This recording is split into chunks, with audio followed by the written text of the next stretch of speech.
What is going on, everybody? It is time for the top 5 at 5. These are the top 5 news articles affecting cryptocurrency currently circulating right now. Make your determination on how the market's going to go based upon these. And we're going to lead off with number 1. Bitcoin reclaims 90,000 after dips from geopolitical tensions. Bitcoin bounced back to around 90,000. This followed President Trump's pullback on certain tariff plans after a productive NATO meeting.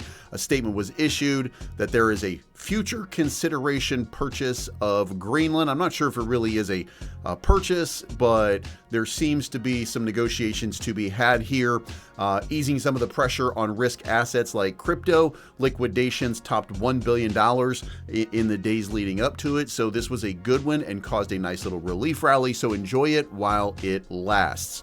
Number 2, Trump pushes for quick crypto bill signing to beat China. President Trump stated that he hopes to sign major crypto legislation very soon to position the U.S. as the global crypto leader and outpace China.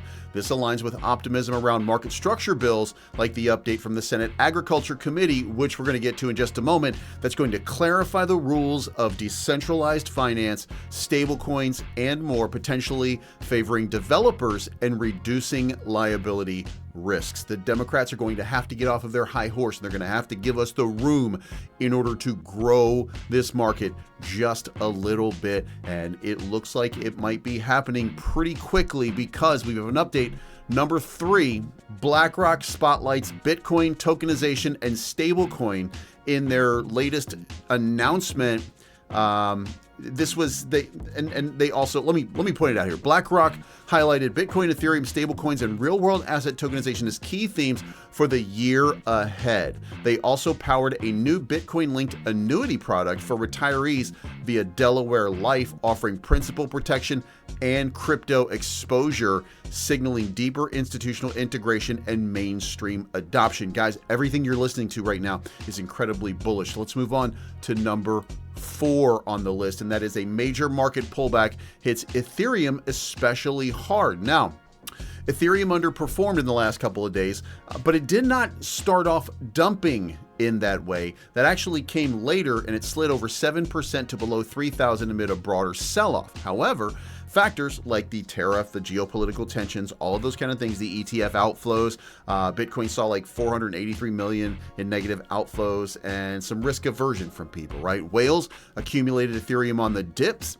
but the downside risks are still lingering towards 2.7K if the momentum does not hold. We got to see some more buyers stepping into Ethereum. I think we're seeing it today, but it's important and imperative that we see those things happen. Number 5, and this is the good one. The Senate is now advancing. The Agriculture Committee is advancing the crypto market structure framework. The U.S. Senate Agriculture Committee is set to release an updated draft on crypto market structure legislation soon, building on prior versions. It aims to address DeFi concerns, ethics, stablecoins, and developer protections amid industry pushbacks and delays. White House crypto czar David Sachs predicted that banks and crypto merging into one digital asset industry is going to happen, with Donald Trump backing efforts like the Genius Act. And guys, let me just say to you that there's going to be some give and take in this.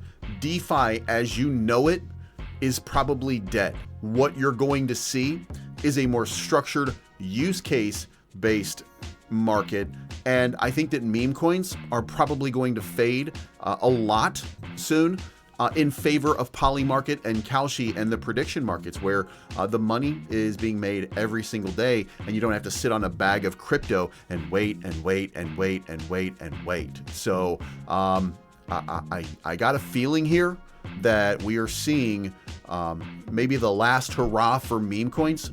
Look, I don't want to predict anything, and I don't want to get ahead of myself, but there's no reason for people to get into meme coins at this point, because they can go to Poly Market, they can go to Kalshi, and then get a win or a loss right away. They don't have to hold for long periods of time.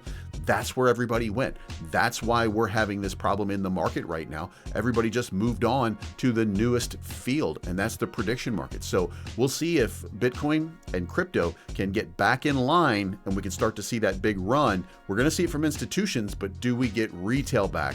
Tax time is coming in, I want to say, about 2 weeks. We're going to start seeing some of those tax refund checks popping up everywhere. That's going to lead to, I think, a market boom. Let me know what you think in the comments down below. It's not financial advice. I'm always right.